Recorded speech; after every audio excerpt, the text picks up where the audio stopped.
ప్రిన్సిపల్తో చింటూ నా కొడుకని రోహిణి చెప్తుండగా చాటుగా వినిన ప్రభావతి. ఇంతకు ఏం జరిగింది? అసలు ప్రిన్సిపల్తో చింటూ నా కొడుకని రోహిణి చెప్పడమేంటి? మరి ప్రభావతి చాటుగా వినడమేంటి? ఇదంతా కూడా వీడియోలో చూసి తెలుసుకునేద్దాం. గుండె నిండా గుడిగంటలు అప్కమింగ్ ఎపిసోడ్స్లో ఏం జరగబోతుందో ముందుగా తెలుసుకోవాలి అనుకుంటే వీడియోని లైక్ చేసి ఛానల్ని సబ్స్క్రైబ్ చేసుకోండి. మొత్తం మీరు చూసుకున్నట్లయితే ఇంకా మీనాకి బాలుకి అనుమానం వచ్చిందన్న విషయం తెలుసుకున్న రోహిణి కాస్త వెంటనే గ్రీన్ మ్యాట్ వేసి ఇంకా బ్యాక్గ్రౌండ్లో దుబాయ్లో మాణిక్యం ఉన్నట్టుగా క్రియేట్ చేసి వీడియో కాల్ చేయిస్తుంది. ఇంకా అందరూ నమ్ముతారు కానీ మీనా కూడా నేను కూడా తప్పు పట్టాను, మీరే ప్రతిసారి పొరపడుతూ ఉంటారు, నేను కూడా పొరపాటు పడ్డాను అని చెప్పి మీనా అనగానే, లేదు మీనా నువ్వు పొరపాటు పడలేదు, నువ్వు చూసింది నిజమే అని చెప్పాను కానీ, ఏం మాట్లాడుతున్నావు మీనా, నేను చూసింది నిజమేంటి అని చెప్పాను కానీ, అవును ఇన్ని రోజులు నాకు అనుమానం మాత్రమే ఉంది, ఈ రోజు అనుమానం పూర్తిగా నిజమని తేలింది అని చెప్పాను కానీ, ఏం మాట్లాడుతున్నారండి అని చెప్పాను కానీ, నిజం మాట్లాడుతున్నాను. ఎందుకంటే ఇన్ని రోజులు మాణిక్యం మేకమామో అని అంటూ మాట్లాడేసరికి ఏంటి ఇలా మాట్లాడుతున్నాడు అని చెప్పి అనుకున్నాను. కానీ ఎప్పుడైతే నిన్న నీకు కనిపించాడో వెంటనే దుబాయ్లో ఉన్నట్టు మాట్లాడడం, పైగా తడబడడం, ఎక్కడ లొకేషన్ ఎక్కడ, తను ఏ ఏరియాలో ఏ సిటీలో ఉంటుంది కూడా చెప్పలేని పరిస్థితిలో ఉన్నాడు అంటే అసలు తను దుబాయ్ వెళ్ళలేదనే కదా అర్థం. అందుకే నాకు క్లియర్గా అర్థమైంది మీనా, పార్లలమ్మ అబద్ధం చెప్పిందని. వెతుకుతా, ఖచ్చితంగా వెతుకుతా. మనోజ్ గాడు పార్కులో పడుకున్నాడు అన్న విషయం ఎలా అయితే బయటికి తీసుకొచ్చానో, పార్లలమ్మ పార్లర్ అమ్మేసింది, అమ్మ పేరుని మార్చేసిందన్న విషయం ఎలా అయితే తెలుసుకున్నానో, పార్లలమ్మ గురించి ఎంక్వైరీ మొదలు పెడతా. ఎక్కడున్నాడో పట్టుకుని ఆ మాణిక్యాన్ని తీసుకొచ్చి అందరి ముందు బయట పెట్టి ఈ పార్లలమ్మ విషయం ఏంటో ఖచ్చితంగా తెలుసుకుంటాను అని చెప్పి ఇంకా బాలు కాస్త అంటాడు.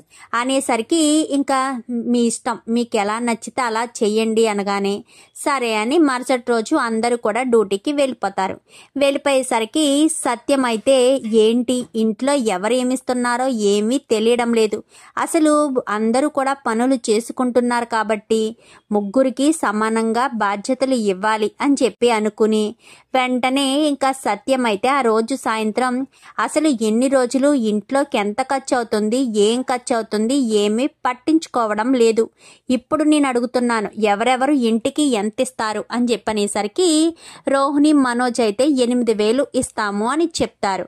బాలు మీనా అయితే 10,000 ఇస్తామని చెప్తారు. రవి శృతి కూడా 10,000 ఇస్తామని చెప్తారు. చెప్పేసరికి సరే అవునరా నువ్వు 8,000 ఇవ్వడం ఏంటి అని చెప్పాను కానీ, నేను అంతే ఇవ్వగలను నాన్న అని చెప్పాను కానీ, వదిలేసే నాన్న ఎవరు ఎంత ఇస్తే అంతే ఇవ్వనివ్వండి, మీకు మీ ఖర్చులు కూడా మీ చేతి ఖర్చులకు కూడా మేము ఒక 2,000 రూపాయలు ఇస్తాము, మీ మందుల కోసం ఖర్చు పెట్టుకోండి, మీ పెన్షన్ డబ్బులు మాత్రం ఖర్చు పెట్టకండి, అవి మీ దగ్గరే దాచుకోండి అంటూ బాలు మీనా చెప్తారు. నేను ఇస్తాను ఇంకొక 2,000 మీ ఖర్చులకు ఉంచుకోండి అంకుల్ అని చెప్పి శృతి కూడా చెప్తుంది.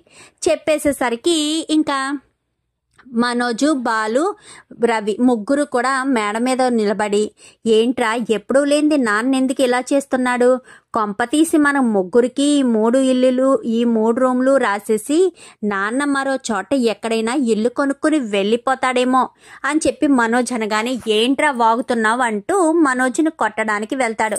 అన్నయ్య మనోజ్ అన్నయ్య గురించి నీకు తెలిసిందే కదా, వదిలేసే, మనోజ్ అన్నయ్య నోటికి ఎంత మాట అంటే అంత మాట అనేయడం బాగా అలవాటే కదా, నాన్న మనల్ని వదిలి ఎందుకు వెళ్ళిపోతాడరా, చిన్నప్పటి నుంచి నాన్న ఎంత కష్టపడి మనల్ని పెంచాడు, అలాంటిది ఇప్పుడు నాన్న కూర్చోబెట్టి మనం పోషించాల్సింది పోయి ఇప్పుడు నువ్వు డబ్బులు ఇంత తీసుకుంటున్నాడు అంత తీసుకుంటున్నాడు అంటూ లెక్కలేస్తున్నావా, చాలా తప్పుగా మాట్లాడుతున్నావురా అన్నయ్య అని చెప్పి ఇంకా మాట్లాడతాడు రవి. అయితే ఇంకా వీళ్ళిద్దరూ మాట్లాడుకుంటారు. ఎవరు?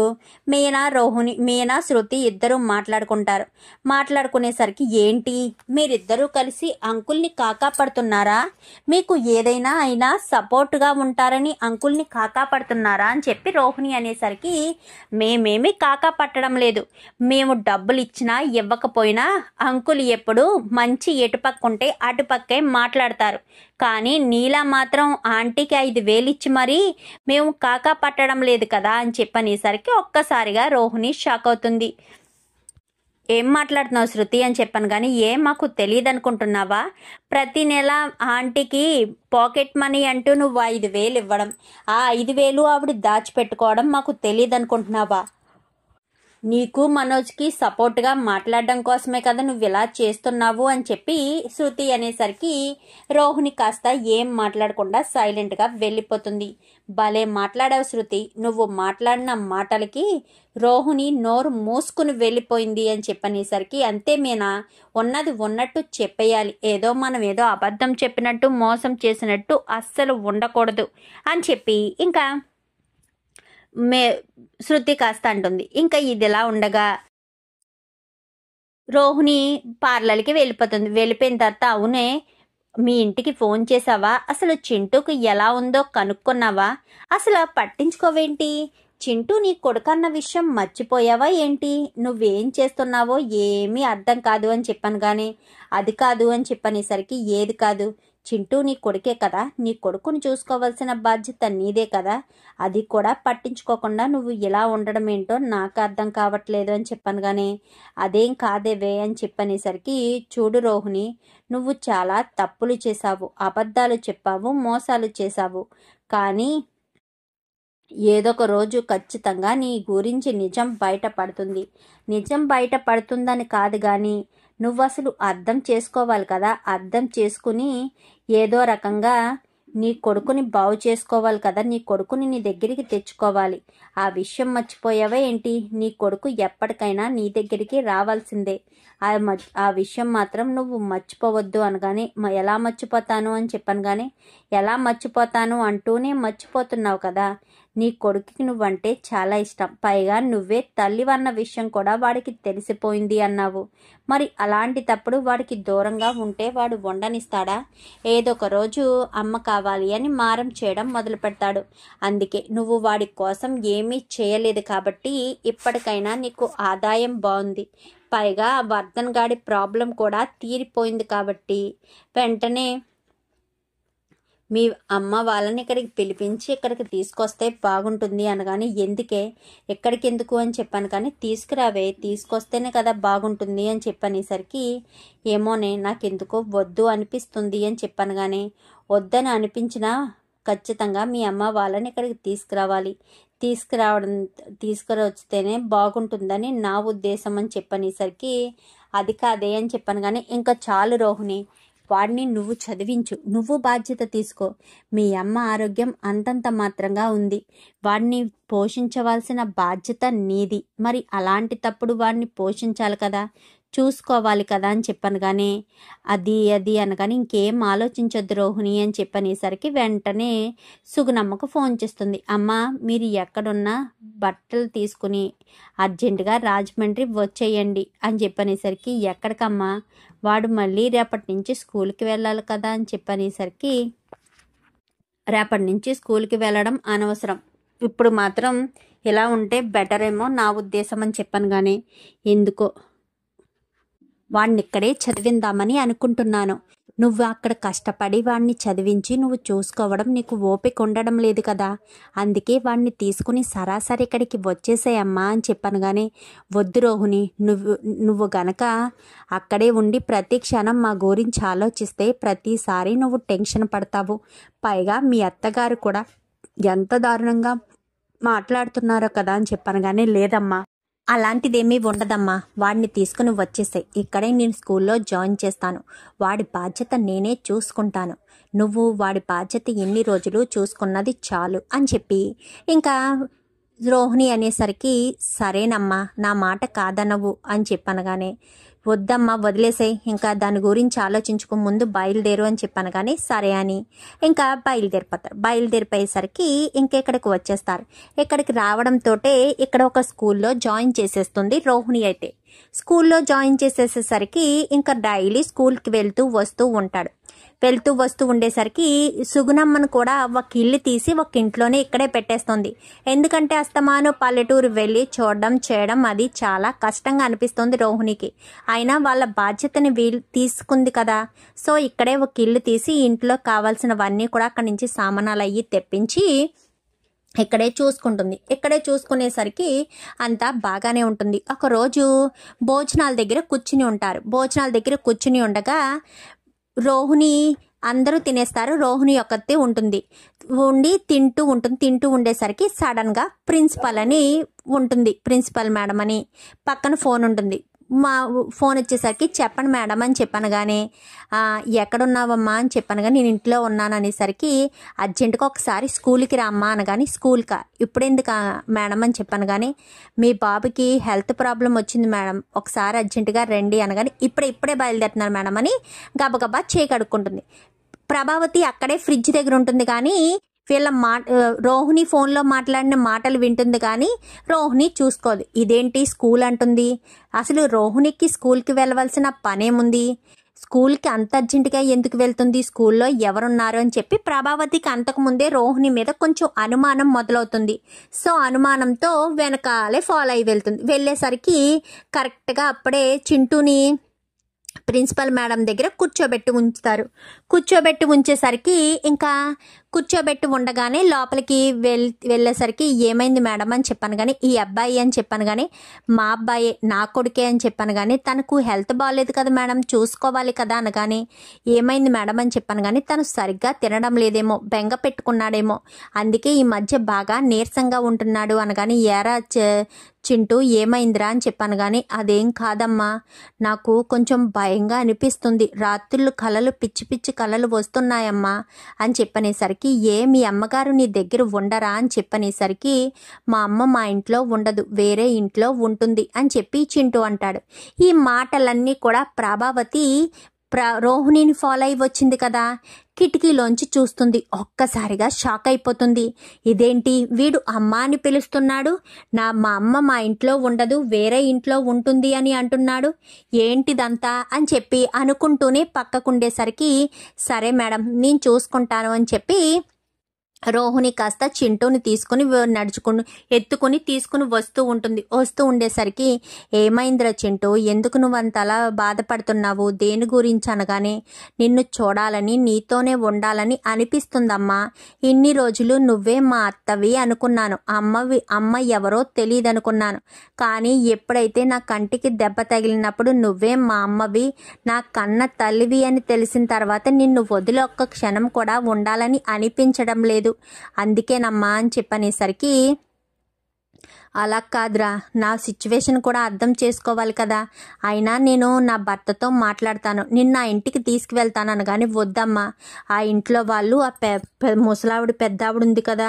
ఆ బామ్మ తిట్టేస్తుంది అస్తమాను, నువ్వే మా ఇంటికి వచ్చేసామ్మా, నువ్వు నేను అమ్మమ్మ నాన్న అందరం కలిసి ఉందామనగానే తొందరలోనే మనోజ్ మనసును కూడా మార్చి నీకు తండ్రిగా తీసుకొస్తాను, అప్పటి వరకు కొంచెం ఓపిక పట్టరా అని చెప్పనేసరికి సరేనమ్మా ఏం చేస్తాను చూస్తాను అని చెప్పి అంటాడు. అనేసరికి సరే అని ఇద్దరు కూడా ఇంటికి వచ్చేసేసరికి అమ్మ రోహిణి వాడిని తీసుకొచ్చేసావే అనగానే అమ్మ ఈ మధ్య వీడు చాలా బెంగగా ఉంటున్నాడంట, సరిగ్గా భోజనం కూడా తినట్లేదని మేడం చెప్పారు అని చెప్పనేసరికి నాకు తెలియదమ్మా అని చెప్పాను. కానీ చూసుకోవాలి కదమ్మా వాడి గురించి అని చెప్పనేసరికి చూసుకుంటున్నానమ్మా, కానీ వాడే సరిగ్గా భోజనం తినట్లేదంటే ఎందుకో ఏంటో అని అనుకుంటున్నాను అని చెప్పాను. కానీ లేదమ్మా వాడి గురించి ఆలోచించాలి, వాడు ఈ మధ్య భోజనం సరిగ్గా తినకుండా ఉండడానికి కారణం ఏంటో తెలుసుకోవాలి అని చెప్పాను. కానీ ఏం తెలుసుకోవడమో ఏంటో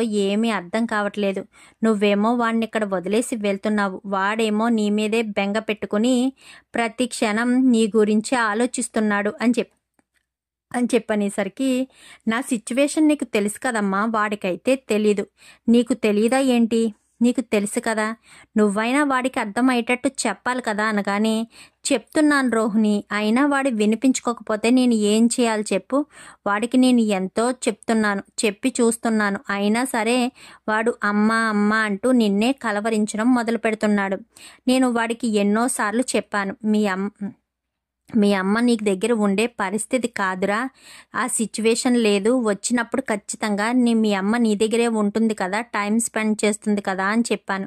అయినా సరే వాడు నా మాట వినిపించుకోకుండా నీ గురించే ఆలోచనలో ఉంటున్నాడు, మరి నేను ఎంతకు చెప్పాలి అని చెప్పనేసరికి, అవునమ్మా వాడికి అర్థమయ్యే రీతిగా చెప్పాలి కదా అని చెప్పనేసరికి, చెప్తున్నానమ్మా అని చెప్పనేసరికి, సర్లే అమ్మా ఇక మీదట వాడిని జాగ్రత్తగా చూసుకో, నేను వస్తూ వెళ్తూ ఉంటాను కదా అని చెప్పాను. కానీ సరే అని ఇంకా మాటలన్నీ ప్రభావతి ఫాలో అయి వచ్చింది కదా, వింటుంది. విన్న తర్వాత ప్రభావతికి క్లారిటీ వస్తుంది. అంటే రోహిణికి ముందే పెళ్ళయిందని, తన కొడుకే వీడన్న విషయం తెలిసిపోతుంది ప్రభావతికి.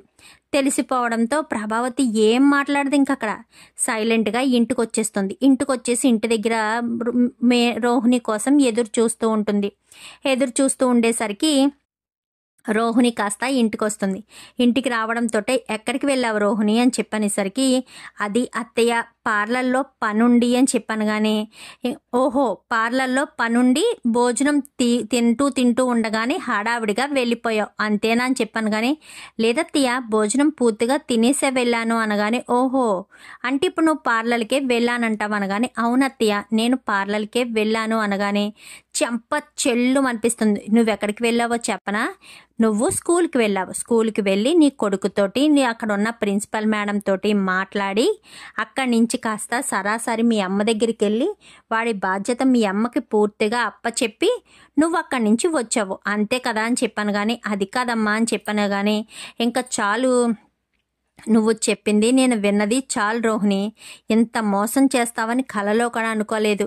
ఎంత మోసపోయాను, నిన్ను నమ్మి నీకు ఆల్రెడీ పెళ్ళయిందన్న విషయాన్ని కూడా నా దగ్గర దాచిపెట్టావు కదా అని చెప్పాను. కానీ నేను ఇదంతా కావాలని చేయలేదు అత్తయ్య అని చెప్పనేసరికి, కావాలని చేసావో కావాలని చేయలేదు, నువ్వైతే నీకు పెళ్ళయిందన్న విషయం నా దగ్గర దాచిపెట్టావు కదా, అది సరిపోదా నాకు అని చెప్పాను. కానీ అంటే అత్తయ్య ఒక్కసారి నా సిచ్యువేషన్ కూడా మీరు అర్థం చేసుకోవాలి కదా అని చెప్పాను. కానీ నీ సిచ్యువేషన్ని నేను అర్థం చేసుకోవాలా, ఎందుకు అర్థం చేసుకోవాలి, ఏమని అర్థం చేసుకోవాలి, అయినా నీకు పెళ్ళైన విషయం నా దగ్గర దాచిపెట్టాల్సిన పనే ఉంది, నువ్వు ఎందుకు నా దగ్గర ఆ విషయాన్ని దాచిపెట్టావు అంటే పెళ్ళైన విషయం ఒక్కటే అయినా మీ అమ్మ లేదు కదా, నీకు ఉన్నది తండ్రి మాత్రమే కదా, అంటే మలేషియా అది ఇది అని చెప్పింది కూడా అబద్ధమేనా, అంటే మమ్మల్ని నిలువెల్లా మోసం చేస్తున్నావా, సుగుణమ్మ అంటే ఇంటికి వచ్చిన సుగుణమ్మ నీ కన్న తల్లి అయితే మలేషియాలో మీ నాన్న ఉన్నాడని చెప్పింది అబద్ధమా, మీ మామయ్య చెప్పింది అబద్ధమా,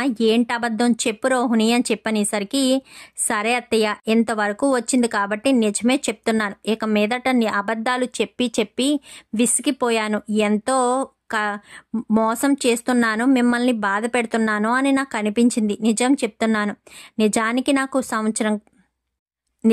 నాకు 10 సంవత్సరాల క్రితమే పెళ్లి జరిగింది అత్తయ్య. పెళ్ళైన సంవత్సరంలోనే నా భర్త యాక్సిడెంట్లో చనిపోయాడు. అప్పటి నుంచి నేను ఒంటరిగానే జీవితాన్ని మొదలుపెట్టాను. నాకు ఎప్పుడైతే మళ్ళీ మీరు పరిచయం అయ్యి మనోజ్ పరిచయం అయ్యాడో నాకు జీవితం మీద హోప్స్ కలిగాయి. నాకు పెళ్ళయిందన్న విషయం చెప్తే మీరు నన్ను ఎక్కడ కోడలుగా చేసుకోరేమో, నాకు ఉమ్మడి కుటుంబంలో కోడలుగా ఉండాలని ఆశ, అందుకోసమనే అబద్ధం చెప్పాను. మీకు డబ్బంటే ఇష్టమని మలేషియా అది ఇది అంటూ చెప్పుకొచ్చాను. ఒక అబద్ధాన్ని కప్పిపుచ్చడానికి ఎన్నో అబద్ధాలు, ఎన్నో నాటకాలు, ఎన్నో అప్పులు చేయాల్సిన పరిస్థితి కూడా ఏర్పడింది. అన్నింటికి కూడా సిద్ధపడే నేను ఇదంతా చేశాను, అంతే తప్ప మిమ్మల్ని మోసం చేయాలని కాదత్తయ్య. నా సిచ్యువేషన్ని అర్థం చేసుకోండి. ఈ సమాజంలో ఒక ఒంటరిగా బ్రతుకుతున్న ఆడదాన్ని చూసి ఎంతోమంది ఎన్నో రకాలుగా అంటారు. అలాంటి సిచ్యువేషన్ నాకు రాకూడదనే నాకు ఒక పెళ్ళి అవ్వాలని నేను అప్పుడు స్వార్థంగా ఆలోచించిన మాట నిజమే. కానీ నా కొడుకు నా కడుపును పుట్టిన పాపానికి తనెందుకు శిక్ష అనుభవించాలి, తననెందుకు దూరం పెట్టాలి, నా కన్న తల్లి బ్రతుకున్నా చనిపోయిందని ఎన్నోసార్లు చెప్పాను. నా తల్లిని కూడా క్షోభ పెట్టాను. అందుకోసమని నేను చేసిన తప్పుని సరిదిద్దుకోవాలి అన్న ఉద్దేశంతోనే నేను ఎలా చేశాను అని చెప్పి ఇంకా రోహిణి మాట్లాడేసరికి ఒక్కసారిగా ప్రభావతి షాక్ అయ్యి చెంప చెల్లుమనిపిస్తుంది. ఎంత ధైర్యంగా చెప్తున్నావే, నీకు పెళ్ళయిందన్న విషయాన్ని నా దగ్గర దాచిపెట్టావు, ఇప్పుడేమో ఈ విషయాన్ని దాచిపెట్టేందుకు నన్ను క్షమించండి అంటూ ధైర్యంగా సమాధానం చెప్తున్నావు. అంటే మమ్మల్ని ఇంకా ఇంకా మోసం చేద్దామనుకున్నావా? ఈరోజు ఏదో నీ మీద అనుమానం కలిగి నీ వెంట ఫాలో అయి వస్తే అసలు విషయం తెలిసింది. అదే గనక తెలియకుండా ఉండుంటే అప్పుడు పరిస్థితి ఏమై ఉండేది? నా జీవితం ఏమై ఉండేది? నువ్వు నా జీవితాన్ని నాశనం చేసేదానివి కదా అని చెప్పాను. కానీ అది కాదండి, మిమ్మల్ని ప్రాణం కంటే ఎక్కువగా ప్రేమించాను, మీరు నన్ను మోసం చేశారు అంతే అని చెప్పనేసరికి, నేను నిన్ను మోసం చేశానా? అందరి చేతుల్లో నేనే మోసపోవడం తప్ప నేను ఎవరిని మోసం చేయలేదు అనగానే, మోసం చేశారు అని చెప్పనేసరికి చెయ్యలేదు అని చెప్పాను. కానీ అయినా అత్తయ్య ఇప్పుడు ఏం చేస్తారు? మనోజ్ నుంచి నన్ను దూరం పెట్టేస్తారా? మనోజ్ నుంచి నన్ను దూరం పెట్టేస్తే ఏ రకంగా మనోజ్ని నేను సొంతం చేసుకోవాలో నాకు తెలుసు. నా మెడలో మనోజ్ తాళి కట్టాడు.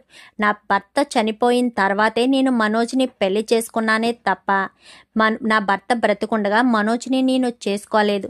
సో మా పెళ్లి చెల్లుతుంది, మీకు నచ్చినా నచ్చకపోయినా మా పెళ్లి ఖచ్చితంగా చెల్లుతుంది అనగానే, ఏంటి బెదిరిస్తున్నావా అని చెప్పాను. కానీ బెదిరించట్లేదు అత్తయ్య, మనోజ్ మీద నాకున్న ఇష్టాన్ని చెప్తున్నాను. మనోజ్ని నా నుంచి దూరం చెయ్యొద్దని చెప్తున్నాను.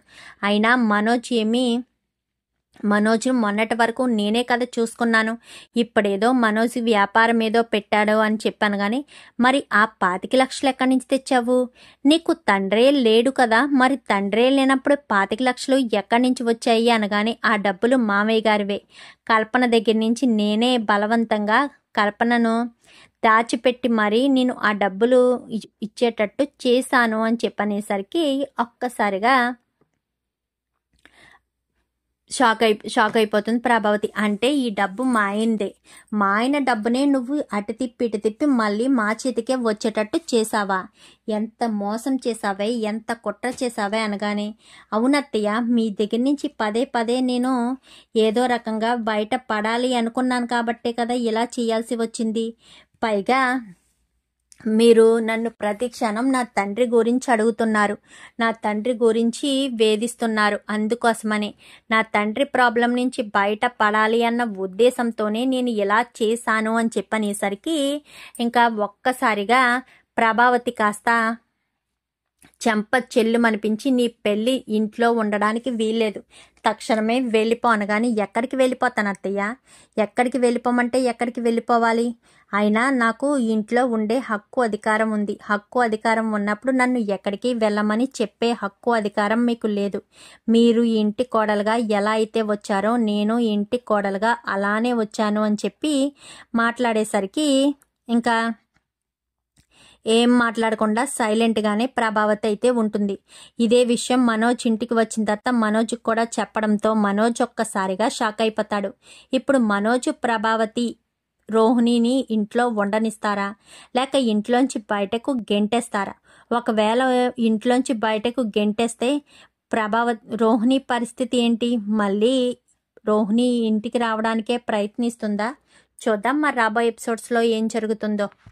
వీడియో నచ్చితే లైక్ చేసి ఛానల్ని సబ్స్క్రైబ్ చేసుకోండి. పక్కనే ఉన్న బెల్ సింబల్లో ఆల్ పై క్లిక్ చేయండి. ఎలా చేయడం వల్ల మేం పెట్టే ప్రతి వీడియో కూడా నోటిఫికేషన్ రూపంలో చూడగలుగుతారు. Thank you for watching.